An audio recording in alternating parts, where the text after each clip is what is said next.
साधना जी very good afternoon. चलिए, तो हम लोग बात कर रहे थे किसकी? तो हाँ, रूपक के कितने भेद होते हैं? रूपक के कितने भेद होते हैं? ओ सेट नेताजी। सोना जी कोई बात नहीं है, नहीं आती आ जाएगी, परेशान मत होइएगा, बिल्कुल ठीक है। तो रूपक के कितने भेद होते हैं? 10, 15, 18, 5। देखिएगा, जब रूपक की बात पूछी जाए, रूपक 10 होते हैं, लेकिन रूपक के भेद जो होते हैं वो 18 होते हैं। तो यहाँ पर बी ऑप्शन जो लोग दे रहे हैं वो बिल्कुल सही है। 10 नहीं होते हैं नहीं, ओके, 18 होते हैं। सर आज नोटिफिकेशन नहीं आया क्लास का, गजन जी कह रहे हैं। गजन जी बिल्कुल आएगा, और 2 बजे होती है तो कर लीजिएगा। अगला क्वेश्चन है, कर्पूर मंजरी किस भाषा में है? संस्कृत में, प्राकृतिक, पाली या अपभ्रंश? तो कर्पूर मंजरी जो है किस भाषा में लिखी गई है? वेरी गुड आफ्टरनून नीतू जी, काजल जी, हेलो हाय।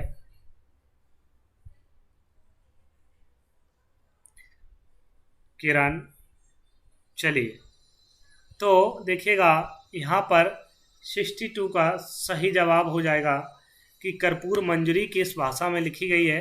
तो ये प्राकृतिक भाषा में लिखी गई है, सही जवाब हो जाएगा बी ऑप्शन। ए नहीं होगा, संस्कृत में नहीं, कर्पूर मंजरी प्राकृतिक भाषा में लिखी गई है। जब प्राकृतिक भाषा को नहीं पढ़ पाते हैं तो वो कन्वर्ट की जाती है संस्कृत भाषा में, ठीक है। हाँ, समझ रहे? तो ऑप्शन नंबर यहाँ पर सही हो जाएगा, बी ऑप्शन करेक्ट हो जाएगा। नमस्कार पूजा ठाकुर जी। और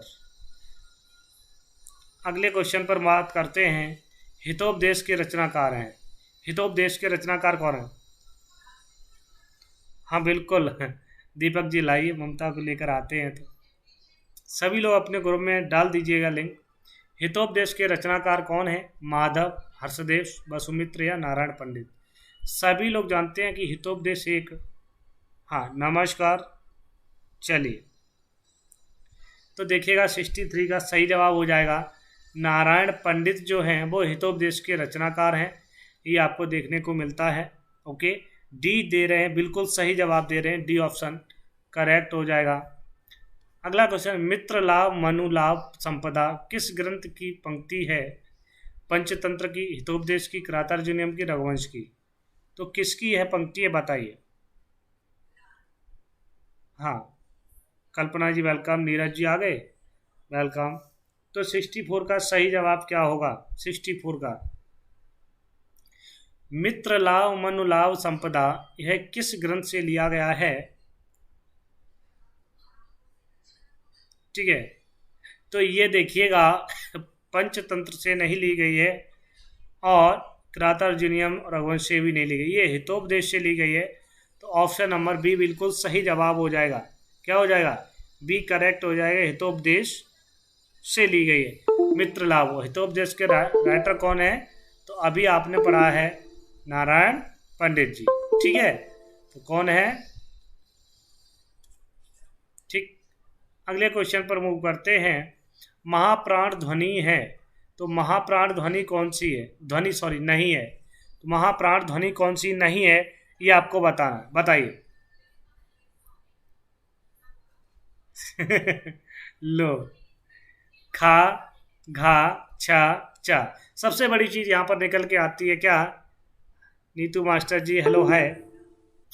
तो देखिएगा कि महाप्राण ध्वनि और अल्पप्राण ध्वनि, अगर अल्पप्राण को जानते हो तो महाप्राण तो निकल ही आएगा, ठीक है। तो 65 का क्या हो जाएगा?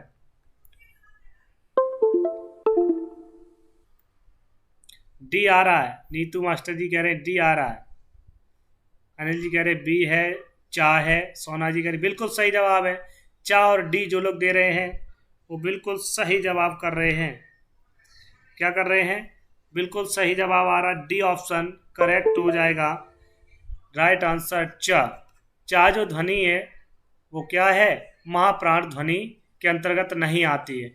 वर्ग का दूसरा चौथा यानी कि 24, समझ रहे हो, 24 और ऊष्म वर्ड जो जो आते हैं वो कितने आते हैं? तो महाप्राण में कभी कभी ये क्वेश्चन बनेगा, महाप्राण में कितने वर्ण होते हैं? तो भाई प्रत्येक वर्ग का दूसरा चौथा वर्ण, तो प्रत्येक वर्ग का 5 होते, 5 दूनी 10, ठीक है, 10 ये हो गए, और उस वर्ण 4 हो गए तो 14। कुल ध्वनियाँ कितनी हैं? 14 है, ठीक है। महाप्राण की ध्वनियाँ कितनी हैं ममता देवी जी? क्वेश्चन 5 हो गए हैं, छठवां क्वेश्चन है। ह वर्णस्य वर्गा भवति, ह वर्ण का वर्ग होता है, क वर्ग, विसर्ग वर्ग, च वर्ग, प वर्ग। तो ह वर्ण का वर्ग होता है, देखो क्वेश्चन को थोड़ा सा घुमा दिया और सीधा लिख दिया। 66 का बी दे रहे हैं। चलो मैं आप लोगों को बात कर लूंगा। हाँ बिल्कुल। चलिए,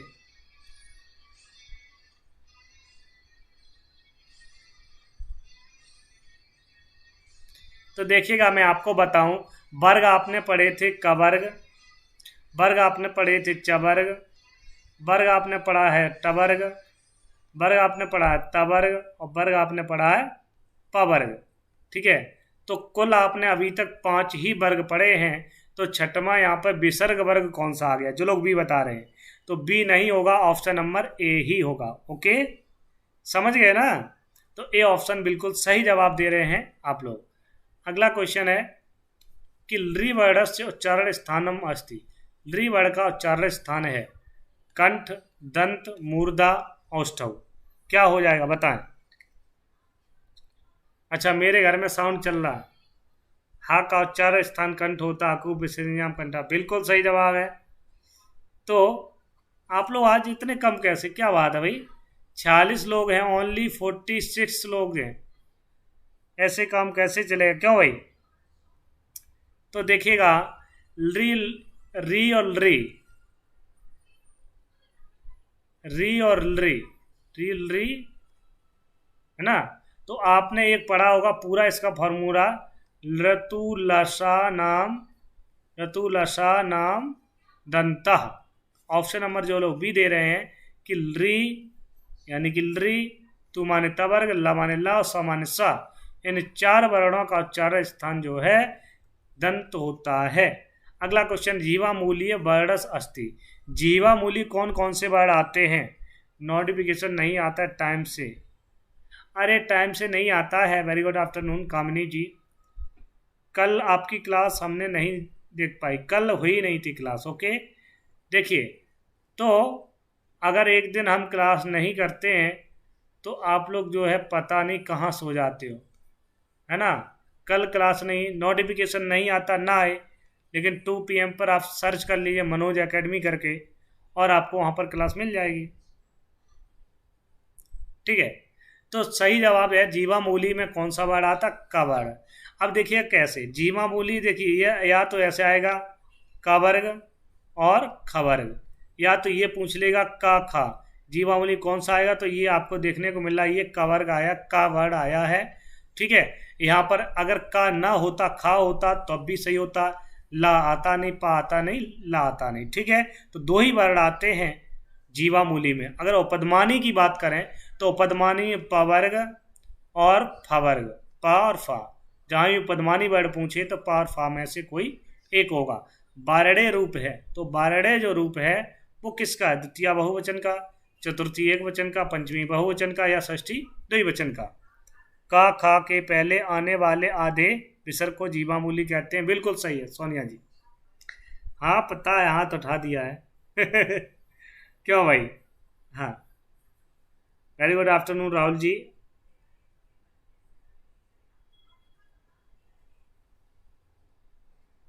ठीक है, अर्चना जी वेलकम, रेखा, चलिए, ब्यूटू फिजिक्स वेलकम, कुमारी तुलसी, सुमन, सुधा, बहुत सुंदर। देखिए बारड़े जो बनता है, बारड़े किसका रूप है? देखिए जब वारी शब्द है जल के लिए प्रयोग किया जाता 69 का, तो चतुर्थी व्यक्ति एक वचन का रूप है। बी ऑप्शन करेक्ट हो जाए। सही बता रहे हो, बिल्कुल सही जवाब है। इनमें से व्यक्तिवाचक संज्ञा शब्द है, तो व्यक्तिवाचक संज्ञा शब्द क्या कहलाएगा बताएं? व्यक्तिवाचक गणः, श्यामः, हैदराबाद सही सबम, 70 का सही जवाब। गढ़ माने होता समूह, क्या होता है, समूह, तो समूहवाचक हो गया। हैदराबाद किसी स्थानवाचक है, सही सबम। तो जो श्याम शब्द है ये व्यक्ति, श्याम क्या एक व्यक्ति है, व्यक्तिवाचक है, बी बिल्कुल सही जवाब आ रहा है। बिंदु जी नमस्कार। चलिए अगले क्वेश्चन पर मूव करते हैं। बालकई इत्यस्य विशेषण पदम किम। बालकई में, बालकई देखो शब्द केवल लिखा बालकई, इसमें विशेषण पूछ लिया, इसमें विशेषण क्या है ना बिंदु जी।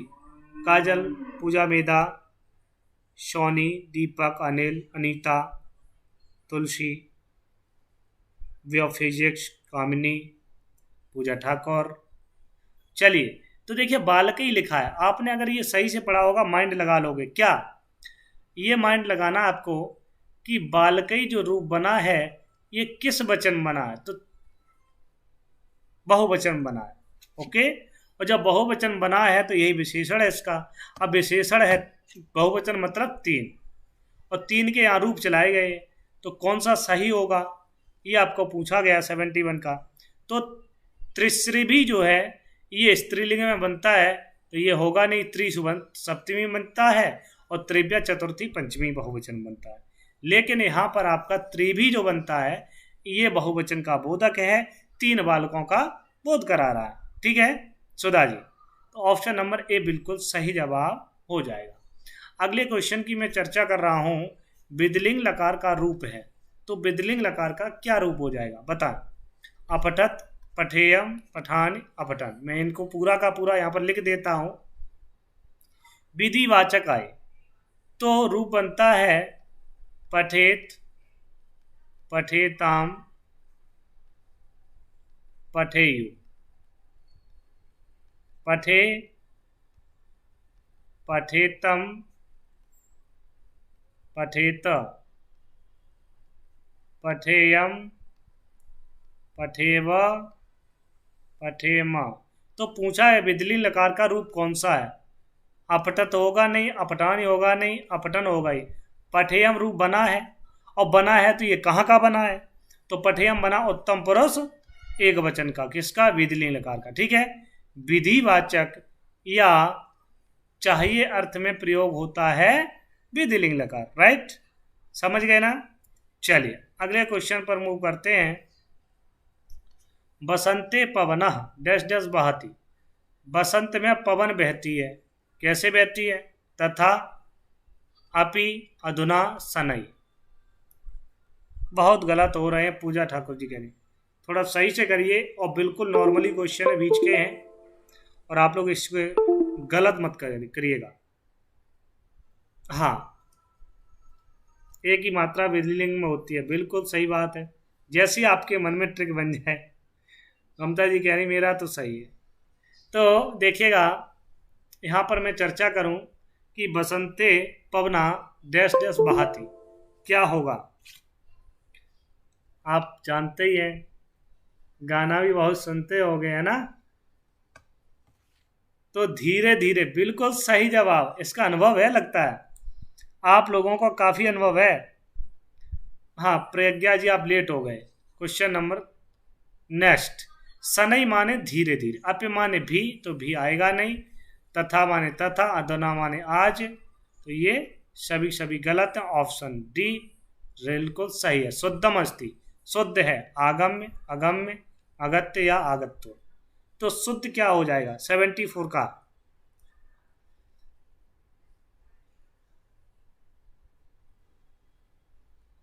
चलिए, श्याम माने धीरे धीरे, चलिए अच्छा शनैः माने धीरे, बिल्कुल आज हवा, हाँ शनैः हवा चल रही, बिल्कुल मौसम थोड़ा ठीक है, फिर भी गर्माहट है, बारिश हो चुकी है। अजय सिंह जी, रिंकी वेलकम, लेट मत होइएगा कोई भी, डेली आपकी 2 PM पर लाइव क्लास हो रही है, तो आप लोग आइएगा सभी लोग मस्त होके।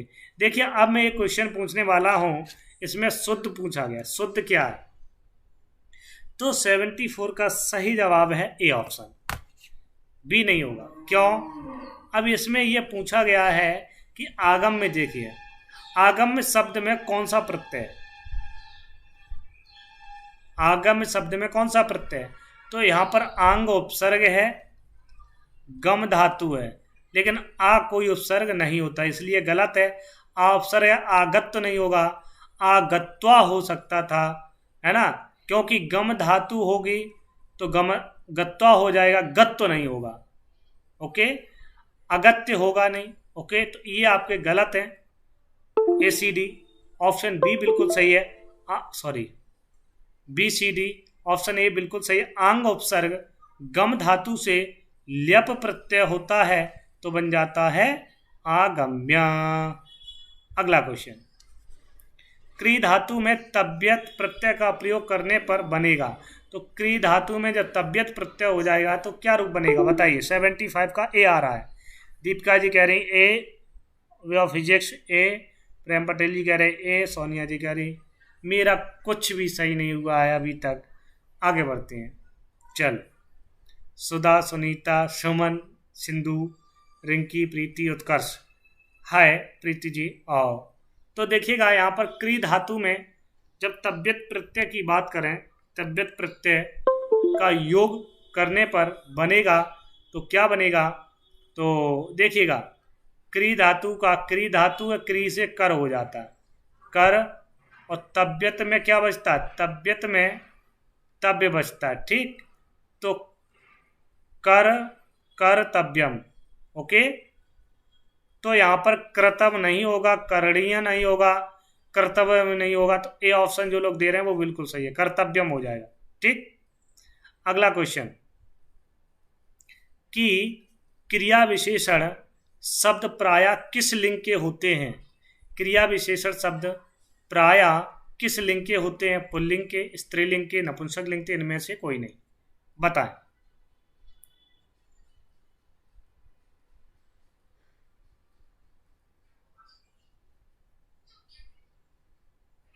सेवेंटी 76 का सही जवाब शकीला बेगम जी कह रही ए ऑप्शन होगा। चलिए देख लेते हैं 76 का सही जवाब, 76 का सही जवाब। जब देखो क्रिया विशेषण शब्द प्रायः किस लिंग के होते हैं, तो जब क्रिया विशेषण की चर्चा की जाए तो वह नपुंसक लिंग के होते हैं, बिल्कुल सही है। हाँ, सुनीता जी कह रही 3 गलत हो गए, कैसे हो गए? वेरी गुड, बिल्कुल सही जवाब है ऑप्शन नंबर सी। अगला क्वेश्चन है, दो वस्तु या दो व्यक्तियों का बोध कराने वाले शब्दों को में वचन होता है, तो कौन सा वचन होता है बताइए। एक वचन, द्विवचन, बहुवचन, इनमें से कोई नहीं, कौन सा वचन होता है? कयारा जी, सभी लोग जो है 2 बजे आइएगा, 2 PM पर आपकी लाइव क्लास होती है। ओके, सभी लोग वीडियो को एक बार शेयर कर दीजिएगा धमाकेदार। आरोही जी नमस्कार, वेलकम। सभी लोग एक बार शेयर कर दो। तो 2 या 2 वस्तु के व्यक्तियों के बोध कराने के लिए किस वचन का बोधन होता है? सभी लोग कह रहे हैं द्विवचन होता है, मान लिया जाए, लॉक कर दिया है, पक्का। लो, प्रज्ञा जी कह रही कैसे हो जाएगा। वेरी गुड आफ्टरनून आरोही जी, तो द्विवचन बिल्कुल सही है। अनीता जी कह रही है ना ना ना ना, द्विवचन होगा। अगला क्वेश्चन है, जसो अंते इस पद में संधि है। बहुत अच्छा क्वेश्चन दिया, बहुत ही शानदार तरीके से यहाँ पर दिया है। हाँ, 1 मिनट, जसो अंते इस पद में संधि है, तो वेरी गुड आफ्टरनून आरोही जी, बिल्कुल आप लेट हो गए आरोही जी, चलिए टाइम से आइए भाई।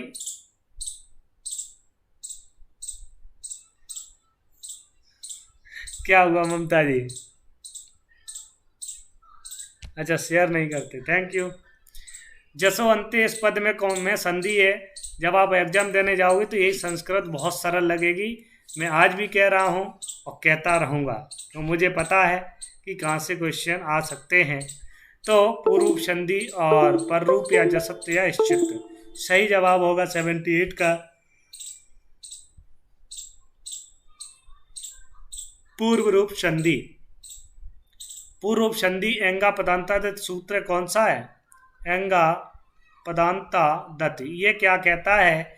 एंग प्रत्याहार में ए और ओ को क्या होता है? ए और ओ को आए तो ह्रस्व आ को क्या होता है? छोटे आ को खंडाकार आ हो जाता है। कौन सा? इस आ को क्या हो जाता है? खंडाकार हो जाता है। तो अगर इसकी संधि तोड़ेंगे तो क्या होगा? तो जसो प्लस अंत्य। तो देखिए जसो में ओ मिल रहा है और यहाँ अंत्य का आ है, इसको खंडाकार हो जाएगा तो बन जाएगा जसवंती। ठीक। अगला क्वेश्चन है नदी प्लस एव। नदीब में संधि है तो नदीब में कौन सी संधि है? 79 का ए आ रहा दीर्घ संधि है। किस सूत्र से हुई है? अका सवर्णे दीर्घ। अका सवर्णे दीर्घ। ठीक है, इस सूत्र से होती है।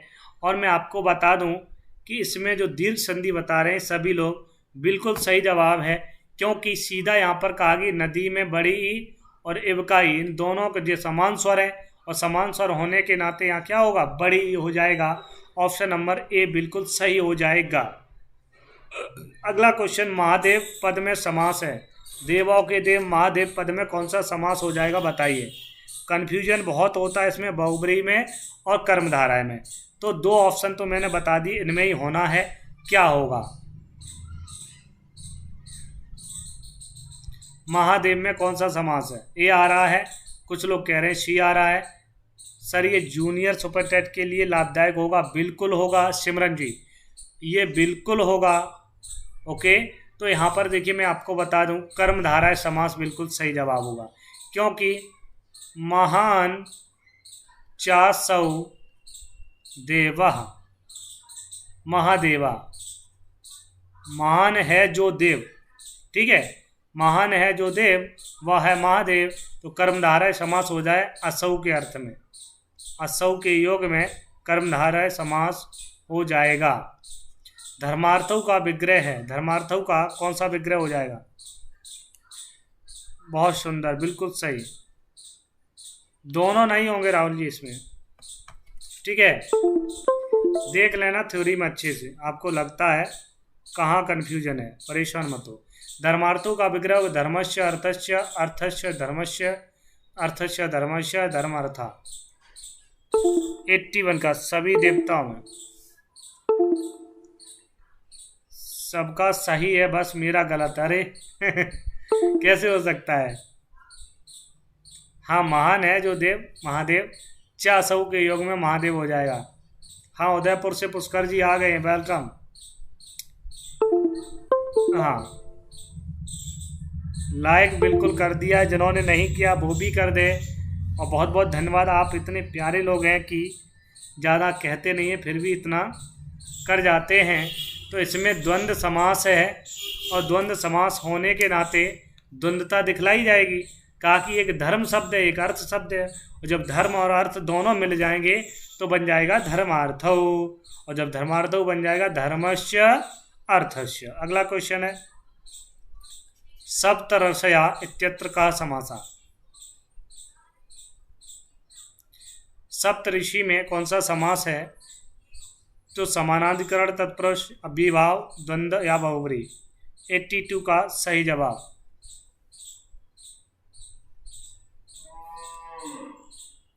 तो देखिएगा यहाँ पर अगर बात करें सप्तानाम ऋषिणाम समाहारा सप्तऋषि, सप्तऋषया, तो सप्तानाम में भी क्या होगी? सप्तानाम में भी षष्ठी बहुवचन, ऋषिणाम में भी बहुवचन षष्ठी बहुवचन, दोनों में समान विभक्तियां हैं, और समान विभक्तियां होने के नाते समानाधिकरण तत्पुरुष समास हो जाएगा, बहुब्रीहि नहीं होगा। ओके, 82 का ए बिल्कुल सही जवाब है। ठोंक के बजाओ कि यही ऑप्शन होना है निश्चित। भाई अपने अंदर कॉन्फिडेंस लाइएगा, ऐसे ही एग्जाम्पल आपको आएंगे और कन्फ्यूजन करके एग्जाम से चले जाएंगे। लौट के आप आओगे तो क्या होगा? अरे यार यही तो लगा रहे थे, ये कहाँ से आ गया? ठीक है, समझ गए? तो विपरीत अर्थ प्रकट करने वाले शब्द कहलाते हैं। तो विपरीत अर्थ या अपोजिट अर्थ, तो उन्हें क्या कहते हैं? विपरीतार्थक, समानार्थक, ज्ञानार्थक, मिश्रित, या कह सकते हैं विलोम शब्द क्या कहें। ठीक है, तो 83 का सही जवाब क्या होगा? तो सभी लोग जानते हैं 83 का, हाँ तो सही जवाब हो जाएगा ऑप्शन नंबर ए, विपरीतार्थक या विलोम शब्द कहते हैं क्या? विलोमार्थक या विपरीतार्थक। 82 का देखिए मैं बता रहा हूँ, सप्त ऋषया है, 7 ऋषियों का जो समूह है, अर्थात ये जब आप पढ़ते हो तत्पुरुष समास में कर्मधारय द्वंद्व समास, भट्टोजी दीक्षित ने एक ही माना है। ठीक है, वो द्विग समास।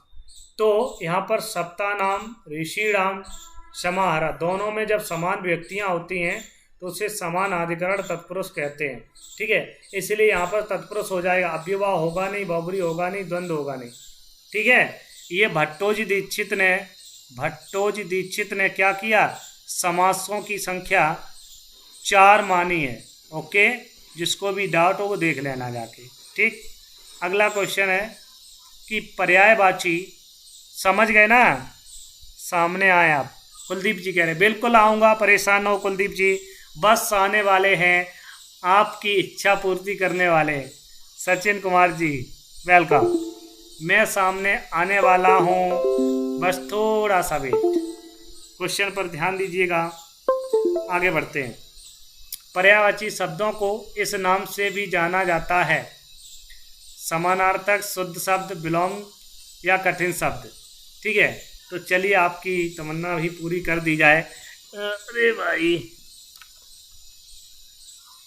आपके सामने प्रकट होने की चेष्टा है, आपको दर्शन दे ही दें, है ना? आज बिना कैप के दर्शन देने वाले हैं। ठीक है, तो 84 का सही जवाब है, राइट आंसर हो जाएगा 84 का, कि सभी लोग जानते हैं ये ऑप्शन। समानार्थक, पर्यायवाची या एक शब्द के अनेक शब्द कह सकते हैं। अभिज्ञ, अभिज्ञ का क्या होगा? अभिज्ञ का अर्थ क्या है? जानकर, अभिनेता, भिक्षुक या नाकिफ, नवाकिफ, ना वाकिफ कहते नहीं, मैं वाकिफ हूँ इनसे बहुत अच्छे से। मक्कनपुर के मेला, मैं कहीं मेले में नहीं जाता हूँ। ओके,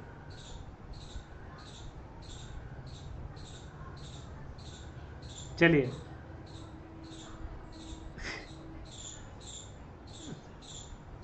हाँ, दर्शन बिल्कुल देने वाले हैं, जल्दी से एक बार शेयर कर दो। और चलिए तब तक आपका जो कंडीशन है देखने वाली मैं बना लेता हूँ। तो अभिज्ञ का अर्थ देते हुए सभी अपने दोस्तों को बुला लीजिएगा, दर्शन दे दें आज। तो 85 का सही जवाब हो जाएगा क्या? ए ऑप्शन, जानकर। अभिज्ञ का अर्थ होता है जानकर। ओके, तो चलिए मैं उम्मीद करता हूँ आप लोगों के सामने प्रकट हो जाऊँ और कोशिश करूँगा कि आप लोगों के समक्ष कुछ चीज़ें लेके आ रहा हूँ। हाँ, आपका जो मोटिवेशनल है, आपका जो जुनून है वो बहुत ही अग्रसर रहे। तो चलिए इसी के साथ हम प्रकट होने वाले हैं और यहाँ से कोशिश कर रहा हूँ कि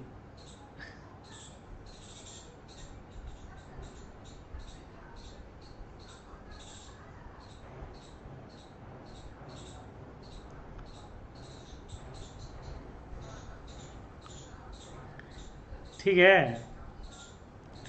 चलिए, तो बिल्कुल अब आपके सामने मैं आ गया हूँ और जल्द से जल्द मैं आपके सामने विराजमान हूँ और आप सभी का most welcome to back Manoj academy में। और यहाँ विराजमान हूँ आपके सामने, देख लिया ना, बिल्कुल अंधेरे में हूँ, बैठा हूँ आपके सामने उपस्थित होने के लिए। ये सारी चीज़ें यहाँ पर उपस्थित है। Thank you so much. मस्त रहो, जब तक है अपनी क्षमता लड़ते रहो, लेके रहो। जो आपके मन में जो आपका संकल्प है उसे पूर्ण करने पर बिल्कुल मत घबराइएगा। अपने अंदर इतनी ताकत है, इतनी जुनून है कि अगर उसको एक बार बाहर निकाल देंगे तो दुनिया भी टकराने से डरेगी। ठीक है, तो thank you so much everyone, आप लोगों को इतना प्यार देने के लिए बहुत बहुत धन्यवाद। तो आगे बढ़ते हैं, क्वेश्चन को भी साथ में कर लेते हैं, 4-5 क्वेश्चन बचे हुए हैं। ठीक है, तो क्वेश्चनों को भी साथ में कर लेते हैं। क्वेश्चन थोड़ा ये काफ़ी 2 ऑप्शन ऊपर नीचे हो गए। पिता पुत्र के साथ आया, पिता पुत्र के साथ आया और मैं आपके साथ आया। अब नहीं जाने वाले हैं, क्लास में ही जाएंगे लास्ट में। ओके, प्रणाम प्रणाम, नमस्कार दीपिका, कामनी, आरके, ममता, मुकेश, पूजा, सभी का बहुत बहुत धन्यवाद। इस प्रकार से जुड़ रहे हैं, बहुत ही जरूर अपने मंतव्य को लेकर, अपने टारगेट को लेकर यहाँ पर शांतपूर्वक पढ़ रहे हैं। और मैं आशा करता हूँ कि आप लोग अपने जो भी इच्छा मन में है, जो भी चाह रहे वो अवश्य पूरी हो। ठीक है, तो यहाँ देखिए, सात के योग में किस विभक्ति का विधान होता है, बताइए। हाँ, तो बिल्कुल सही जवाब क्या होगा, ऑप्शन नंबर 86 का, कि ये ऑप्शन बिल्कुल सही है। वेरी गुड, बहुत ही ज़बरदस्त तरीके से आप लोग आंसर दे रहे हैं। पिता पुत्रेण सह आगता, मोस्टली वेरी इंपॉर्टेंट है, ये आपका आता भी है। ठीक है, तो सही जवाब हो जाएगा पिता पुत्रात् सह, ये ऑप्शन करेक्ट हो जाएगा। अगला क्वेश्चन है, और मेरी लैपटॉप की बैटरी भी जाने वाली है, बट मैं इसको कोशिश कर रहा हूँ कि चार्ज लगाने की उम्मीद करता हूँ। चलिए,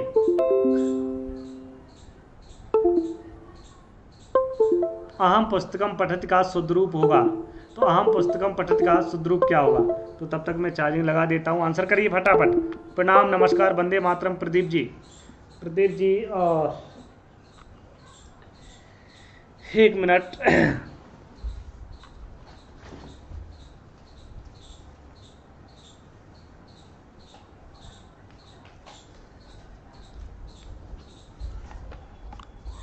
चलिए,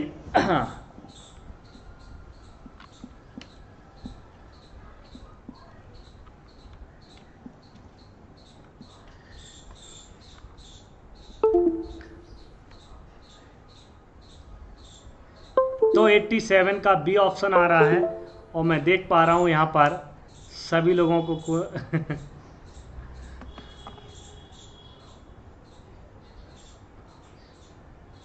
प्रणाम प्रणाम, नमस्कार। तो सही जवाब होगा इसका 87 का बी ऑप्शन। देखो, अहम पुस्तकम पठति, अहम जो है उत्तम पुरुष का प्रयोग होता है, तो पठाम ही होना चाहिए बस। यहाँ पर अहम पठामा होगा नहीं, यहाँ अहम नहीं, त्वम होना चाहिए, त्वम पठसि। यहाँ साफ पठति होना चाहिए, ये गलतियाँ हैं। अगला क्वेश्चन है कि पापात निवार्यति, पापान निवार्यति योजयते हिताय, पंक्ति में किसके लक्षण बताए गए हैं? दुष्ट के, सज्जन के, अच्छे मित्र के, या विद्वान के? कि पापात निवार, पाप के निवारण के लिए योजयते हिताय, कि क्षमा याचना करनी चाहिए। ठीक है, तो इन चीज़ों को लेकर यहाँ पर बताया गया 88 का क्या होगा, कि क्षमा याचना करनी चाहिए, हिताय माने प्रेम से। ठीक है, तो क्या होगा? लो, मतलब मैं इंसान नहीं हूँ, खुजली नहीं कर सकता कान में, क्यों क्यों भाई? कृष्णा, ठाकुर हिमांशु जी, और अजय, सिंधु, सोनिया, रत्नेश, आलोक, बिंदु, प्रतिभा, रोली, दीपक, गजेंद्र, सोमन, सभी लोग ध्यान दीजिएगा। आपकी डेली 2 बजे क्लास हो रही है, तो इसको 2 PM पर लाइव आता हूँ, ज्वाइन करिए यहाँ पर। ओके, तो ये अच्छे मित्र के लक्षण है कि पापा निवार्यते, आप पाप से निवारण करें, पाप से दूर रहें, ऐसी योजना बनाते हुए मैं याचना करता हूँ। किससे? प्रेम से, एकदम अपने मनोभाव से। ठीक है, तो यहाँ अच्छे मित्र के ये लक्षण बताए गए हैं। ठीक है, अब ऐसा नहीं है। अगला क्वेश्चन है लयों की गतिविधि के नियमन को कहा जाता है? संधि, समास, छंद या शब्द? मुझे नहीं लगता कोई गलत करेगा। 89 का सही जवाब बिल्कुल। हाँ, कर सकते। लो, दीपक जी कह रहे मैं क्यों शर्माऊं? आप लोगों की ताकत मेरे पास है, आप लोग मेरे परिवार के सदस्य हैं, मैं क्यों शर्माऊं ये बताओ। क्यों दीपक जी, मैं नहीं शर्माता हूँ। तो देखिएगा, यहाँ पर अगर चर्चा बताएं तो लयों की गतिविधि के नियमन को कहा जाता है छंद। बिल्कुल सही जवाब है, छंद कहा जाता है। छंद में क्या होता है? श्लोक का वर्णन होता है और इसे हम पद्य भी कहते हैं, और पद्य होने के नाते ये लय इत्यादि का भी वर्णन इसमें देखने को मिलता है। हाँ बिल्कुल बिल्कुल, वेरी गुड, बहुत सुंदर। अगला क्वेश्चन है, एट लास्ट क्वेश्चन है कि कादम्बरी संस्कृत की किस विधा का ग्रंथ है?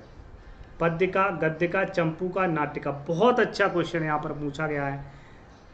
हाँ लो, मेधा जी अपसेट है। मेधा जी, कुछ चीज़ें होती हैं और अगर आप उसका ध्यान न दे करके कार्य में प्रगति करें तो बेटर है, ठीक है।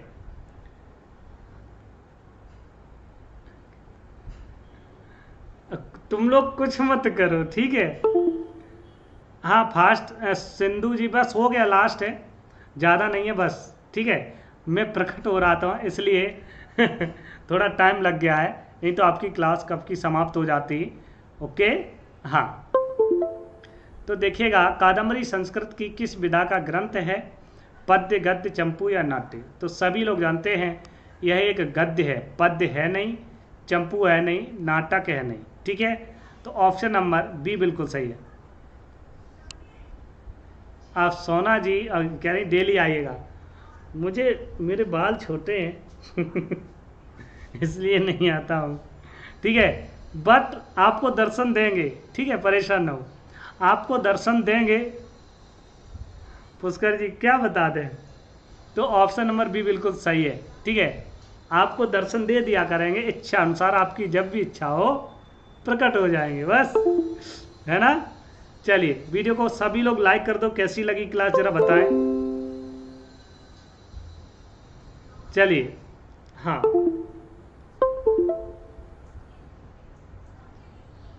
हाँ, आयुष जी कह रहे चंपू क्या होता है?